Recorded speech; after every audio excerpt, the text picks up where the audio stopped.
This is a huge calendar that we've made that's really a planning board. We have had a bit of an evolution over the last year or two about how exactly this works.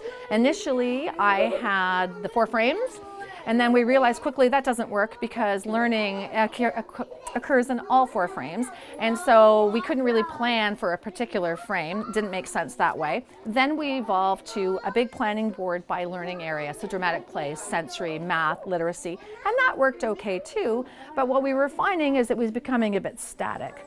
Each educator had their own color sticky notes, so that was good, but we would put ideas that we had and things that we saw the children do, but they ended up staying on that board, and sometimes we didn't get back to them. And part of the reason why is because there's so many events and so many things that happen during the course of a week or a month that it was difficult to get to some of these ideas. So then we sort of morphed into doing these big, huge, handwritten calendars where we can put in special dates, we can put in when educators might be away, we can put our ideas of what we think might be something to happen in the next week or two, of course based on students' interest and our observations of the students.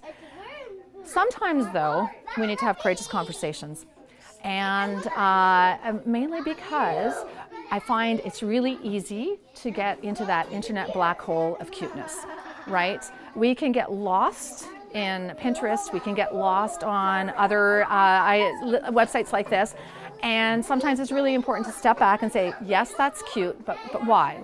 What's the purpose? So this is a little postcard that I developed with my team when I was an early years instructional coach with my board. And we ask 3 simple questions. Why do we want to do this? And what that to be based on the observations, not based on what we saw on the internet the night before. What's our purpose and intention? Why do we want to do this? And thirdly, how does it connect back to the curriculum or the ELEC document?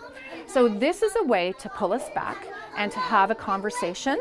It's a really respectful conversation. Nobody can argue with those 3 questions. And where we have a difference of opinion, we've all agreed that the curriculum is a tiebreaker. We all know that it's important that we plan based on the students' needs. So this is just another tool that we use to allow us to approach respectfully and play devil's advocate, if you will.